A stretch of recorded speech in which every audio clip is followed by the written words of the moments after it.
Liebe Zuschauerinnen und Zuschauer, ich begrüße Sie ganz herzlich zu einer neuen Folge des Polit-Talks auf Hoch 2 TV. Heute aus aktuellem Anlass mit einer Art fliegenden Reportage aus Brüssel. Ich bin hier mit Dr. Malone, einem der ganz großen Wissenschaftler dieser Zeit. Wir werden das Intro in Englisch führen und es wird dann übersetzt werden. Dr. Malone, thank you very much that we can talk to you here in Brussels. My pleasure. Thank you for the opportunity and for your interest. It's an honor to have you here. So you are part of this Make America Healthy Again movement. What are the aims of this movement and how do you go on with this process to change the American the way of make the people healthy again? So let's reel back in time. Yes. To the recent American presidential election. And we had this strong grassroots movement for Make America Great Again that was very aligned with President Trump. And we had this insurgent campaign from Robert F. Kennedy Jr., or Bobby, that was originally aligned with the Democrat Party, but then became independent. And in that process, what is now Secretary Kennedy realized that there was a groundswell of interest in health. And so it's actually Bobby that coined the term Make America Healthy Again, or MAHA, coming off of MAGA. So MAGA was one grassroots initiative, and MAHA that comes from the right. And MAHA was coming more from the left because Bobby represents historically one of the leading party families in the Democrat Party. Yeah, that's interesting. So This initiative, was Bobby's initiative, yeah. and it built momentum, and then there was the assassination attempt with the ear, and Bobby, with the assistance of Charlie Kirk, among others, reached out to President Trump and expressed his empathy as someone who had had his father and uncle assassinated politically. And Bobby expressed this deep sympathy and empathy for the president, and that was the beginning of their breaking the ice. Now, there's also, it's all politics in a way, and so there was the growing awareness that although Bobby had not a huge part of the electorate, and undoubtedly would have lost the election if he remained an independent candidate, he had an important fraction, a fraction of the electorate that was coming from the Democrat base. Remember I said MAHA is coming from the left. Mm-hmm. So he had splintered off a fraction of the Democrat coalition, and then that was joined to MAHA, to MAGA, in the president's coalition, and suddenly it was unbeatable. The President Trump might have won the election, probably would have, but he wouldn't have won it so cleanly, so convincingly, which of course gives political power. So this was also important. Let's say this help from the left-hand side of the society to win the elections in such a clear way. And so what's fascinating about the Make America Healthy Again movement is it brings together components from the left and the right, because who doesn't want their children to be healthier? Who doesn't want to live healthier, longer lives? This is something that cuts right across the political spectrum. Yes, nothing to do with the political parties. Everybody wants to live longer and more healthy lives. And most importantly, everyone wants their children to live healthier, longer lives. And people ask sometimes, what is it that brings Bobby and Donald Trump, very different personalities, together? And the answer is they are both deeply concerned about children. They are committed to children's health, both of them. And if you doubted that, you should watch the recent press conference where the president was speaking about autism and about vaccines. And what we learned in that, I knew about the president's opinions, but I was told to stay quiet about it. But then he said that out loud. He said that he wants the child vaccine schedule reevaluated. He said he wants MMR split up. He said that he doesn't want hepatitis B vaccination at birth. These were things, I think he went off script a little bit.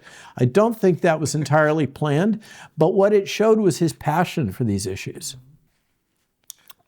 So what we have now is this, it might seem strange bedfellows, Trump, Kennedy, right, left. It seems to be a good and a winning team, isn't it? It is very powerful and it's transformational. They are both transformational leaders in their own right.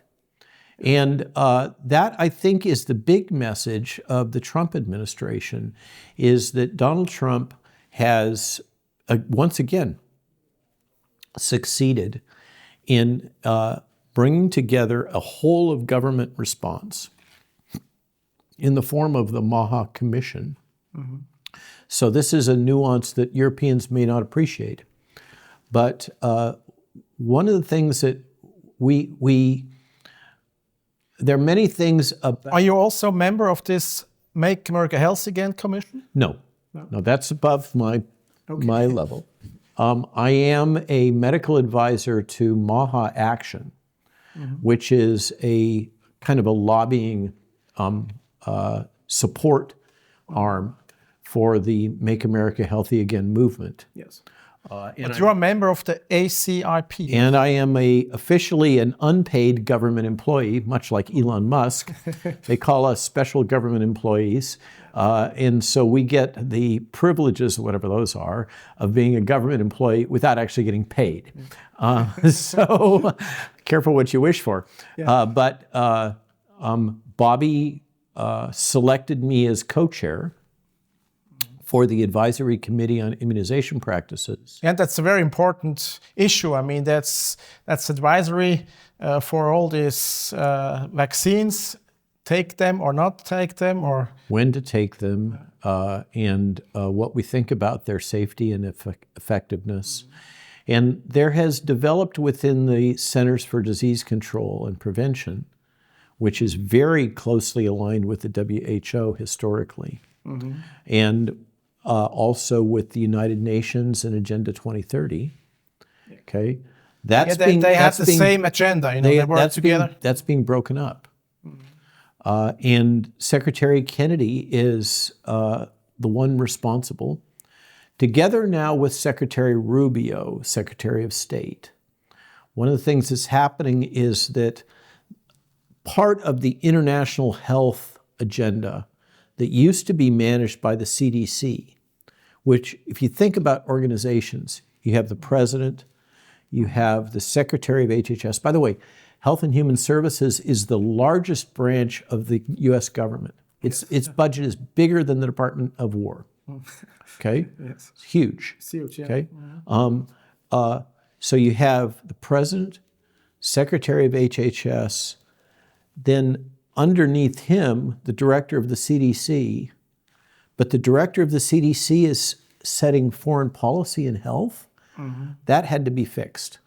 Okay, yeah. And so what's happened is that part is being moved up to the Secretary of State. To Mr. Rubio, yeah. Okay? Yes. And so now you'll see that over time, more of those global health initiatives, and I spoke about this in my talk yesterday, the plan is that the State Department has eliminated USAID, which was this dark propaganda arm.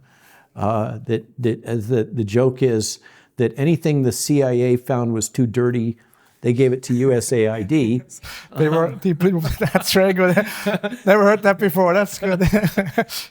So that's gone, okay? USAID is gone. And State Department is going to start handling more of the international health because that's a diplomatic issue. And the way they're going to be doing it is instead of going through the WHO because President Trump has decided to exit the WHO, they're going to be doing it on a bilateral, nation by nation, much like the trade agreements. Remember, the trade agreements are bilateral trade negotiations.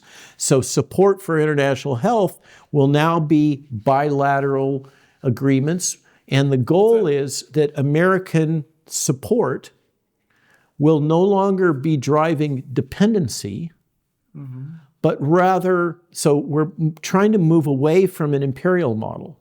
You know, the joke is that Washington, D.C. is the imperial capital of the world, like Rome used to be. But we want to move away from that, the U.S. government, and I have to be careful here. I'm speaking of my own opinions, not the government official. I'm not representing the government. I'm not representing You're not Donald Trump. I'm not Donald Trump. Let's say this. He's not Donald Trump. what I learned from the literature and the statements from the State Department, as I cited, I was very careful to just quote the State Department rather than my opinion. This is what the State Department is saying in my talk yesterday. So what they're saying is that with the USAID and prior health policy, this has created a culture of dependency. And that what the United States now wants to do under Donald Trump's leadership with Secretary Rubio is to enable national capability and independence. So the United States' position is that we wish to facilitate and enable. It's more like a partner than a father or an officer. Thank you. Yeah, or an imperial government. Yes, more of a shared partnership to enable local autonomy. If I understand right, and I think you say that also in this way, it's a kind of case study in organizational change. Everything is changing now, and it's an experiment. We can watch and see if it works or not. And when you have major change like this, because this is, frankly, this is revolutionary change from the perspective of DC. And you can appreciate how revolutionary it is by all the howls and complaints from the media. The media, WHO, also the European Union. Exactly, the Democrat Party, they're all up in arms, right? Because of this. Then it must be a good thing. and with that kind of change, there's some chaos. And trial and error, experimentation, you can expect that there will be mistakes made. Yes. But hopefully we will learn from them. But the only way we can learn from them and adapt is if we respect free speech. If we respect the ability of you or me or your audience to criticize. And to ask questions, to criticize. Ask questions, exactly right. That's how we get to truth. That's how we get to good governance. That's how we get to good decision making. Is not, Donald Trump is not the emperor of the world. Not the godfather of. He is a Manhattan businessman who has many skills. One of the things that people. What are the best skills of Donald Trump? So, think about it for a moment. He's a real estate developer of very large buildings and hotels. That's a complicated job. You have to organize all of these different contractors to all come together to produce this thing, a skyscraper or whatever, okay? So he has great organizational skills and leadership skills to get organizations to work together to achieve something.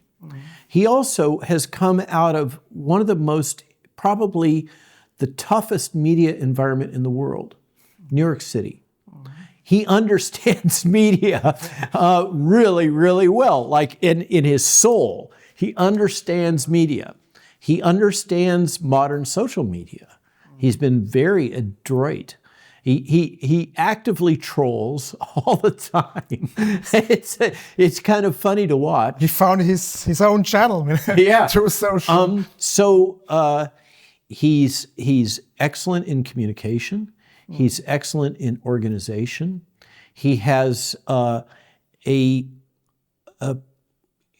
one criticism might be that he has so much faith in himself, but that's also his strength, is that he has the strength to be able to make up his mind and act on that without worrying too much about the little critics jabbering in the sidelines. Yeah, I think that's true, but you could also say, and that's another impression, that one day he has this opinion and then he speaks to another guy, next day he has another opinion. Isn't that also part of the truth? That is also part of the truth, okay? He listens to people. He's very influenced. One of the criticisms is that he tends to be influenced by the most recent person that he's spoken to. Yeah. He is enthralled with technology. He was almost a worshiper of Elon Musk. He was starstruck. He loves the titans of technology. One of the things that, to understand Donald Trump, I think, is to recognize that he is focused on the American economy, on getting the American economy moving again. He knows that the midterm elections and subsequent elections are driven by the economy. As Bill Clinton used to say, it's the economy, stupid. Is this his main goal? I think even international relations, if you go to the Middle East, he always say we have to make peace that we can make business there. Yeah, precisely. He is a business person. He comes from that frame of reference of wanting to do, remember his book, The Art of the Deal. Business means peace. Business thrives in peace. Now, some might say that business thrives with war. If you're a company that sponsors war, or the big banks historically have often played both sides of the conflict throughout history, going back centuries, right? But Donald Trump believes that business thrives in a peaceful environment. And that's, if you want to follow and predict his actions, I think that the truest North Star is to focus on business interests and what's going to advance the American economy. And he knows that good business makes good politics. It makes it possible to have these other good things that we all want. Consumer goods, healthcare, good pay. All of that doesn't happen because of socialism. All of that happens best when you have a free market economy. And he's committed to that. Yeah. So that's very interesting. Let's come back a bit to the health politics. So you are part of this movement, which now has new directions about the vaccines. So what are the most important decisions you and others, and in charge, of course, is Robert Kennedy, did related to all this health politics and the vaccine politics? So what the president did right out of the blocks, right off the start, is he created a all-of-government response. Mm-hmm. This is what he's good at, is getting the government to work together with each other. Yes. He created an all-of-government response in the form of the MAHA-Kommission. And he brought all of these government agencies together, and they don't all see eye to eye. They don't all agree on things. So there has to be negotiation and compromise. It's politics, okay? And so not everything that you want, you get. You get most of what you want, but you have to compromise on some things. So this happens at the MAHA-Kommission, which is chaired by Secretary Kennedy. Mm-hmm. And the MAHA-Kommission, remember, it's not even, is it 9 months yet? It's not even 9 months, I don't think, since the start of the administration. But what was done was a threat assessment. What are the problems right now from the MAHA-Commission? That was a 77-page report. Then they did another analysis and report. Okay, if these are the problems, what are we going to do about it? So the action plan. So that has come out. And in that, a series of tasks, of goals and objectives were identified. And they're moving down that list methodically. Like, for instance, getting petroleum-based dyes out of American foods. Supporting rural hospitals, because this has been a major problem in the United States. Supporting regenerative farming. And, of course, revising the ACIP and the CDC and the vaccine schedule, which is where my little slice is as co-chair for the advisory committee of immunization. Yeah, you know what? The truth is that my opinion, now I'm a government employee, sort of, unpaid, but you rarely hear a minister or a government employee saying we should have less power. But that's my position and the position of many people, is the ACIP has had mission creep. It's gotten too powerful. And its real job is to advise the director of the CDC. That's it. Yeah. Okay? The director of the CDC, who's a politician, a political appointee, is the one that should make policy. So you shouldn't have... And not the expert. The experts should not be making public policy. The experts should be advising and informing those decisions. But those are political decisions. So many different factors have to go into that, not just the science and technology. So the ACIP is being refocused and realigned. The conflicts of interest are being taken out of it. For instance, it used to be composed almost entirely of representatives of what are basically, here we are in Brussels, where guilds really emerged historically in the 15 and 1600s. In the center of the city, we have this Grand Place, with all these with all the guild old houses. Okay, and medicine in the United States, I don't know about Europe, but medicine has become driven by guilds.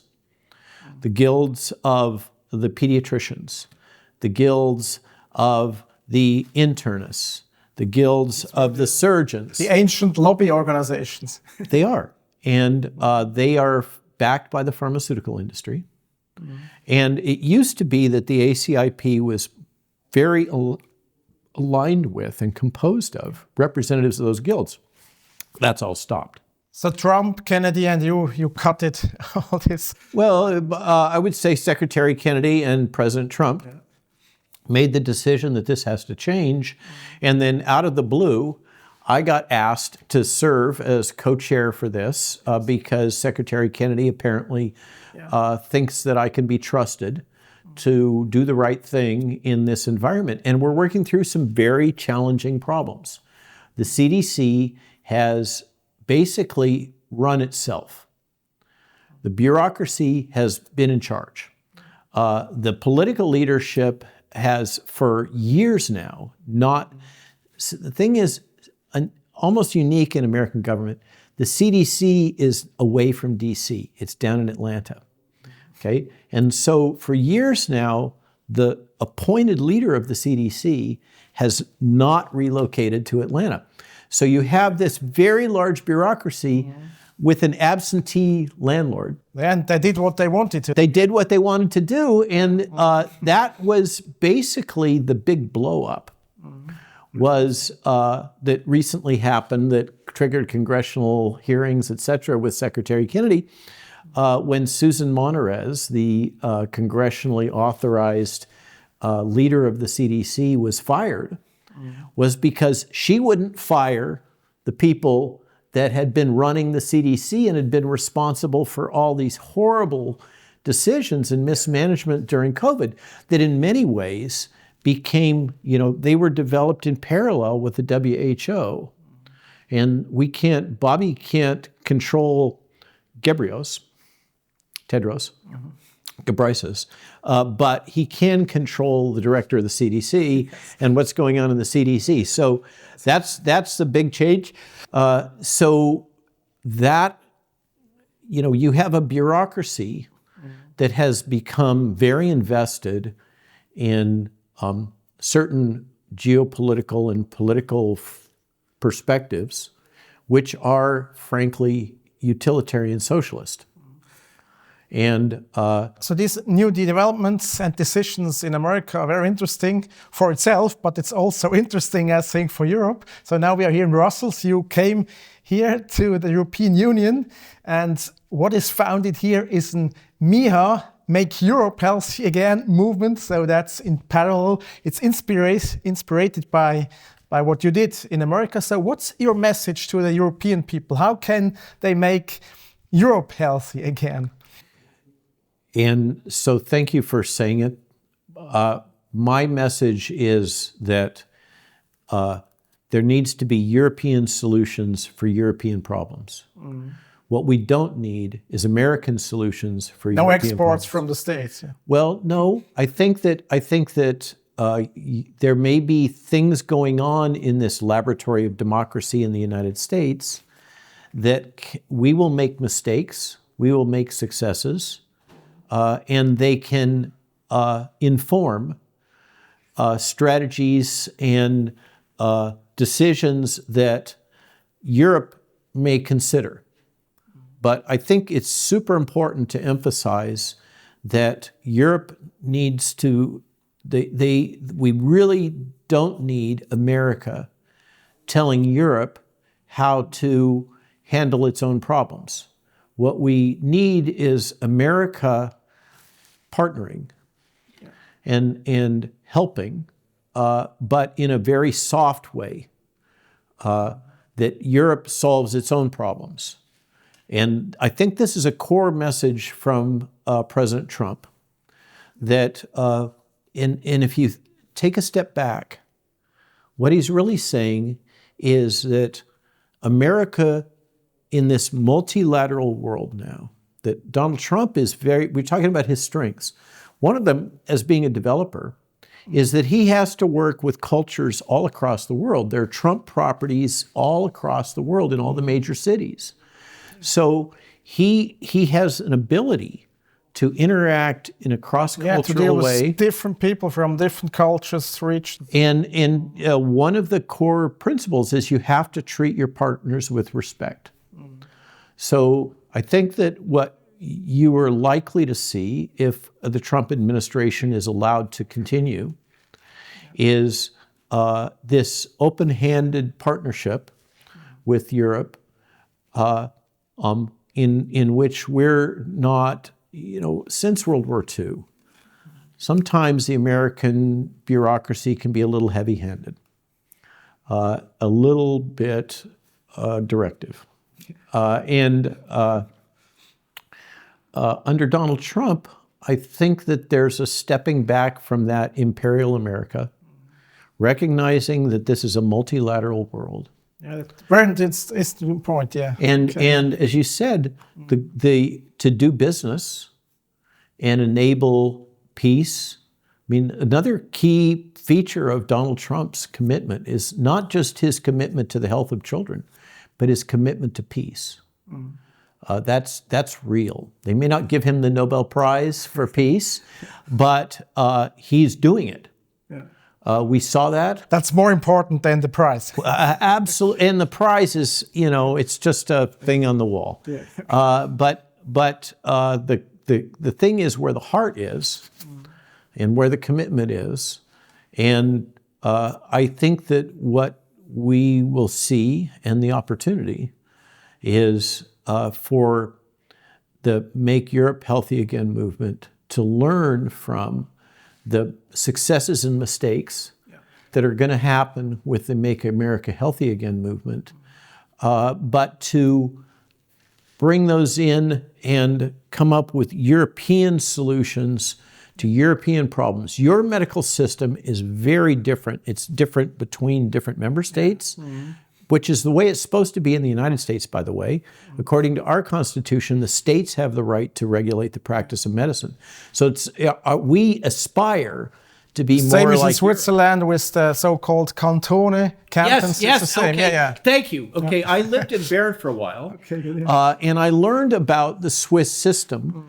And what surprised me was that many of the features of American government, really, we talk about Jefferson and Madison and the founders and Franklin, but the truth is that many key aspects of American government were pioneered by the Swiss. Yeah. That's very interesting, yeah. And so I think that's the topic for our next interview with you. So we have to come to an end. So Dr. Malone, thank you very much that we could talk to you. It was a great pleasure and honor. Thank you very much. Thank you, sir. Okay. Liebe Zuschauerinnen und Zuschauer, das war's vom Polit-Talk auf Hoch 2 TV von dieser Spezialsendung live aus Brüssel. Vielen Dank für Ihre Aufmerksamkeit. Tschüss und bis zum nächsten Mal.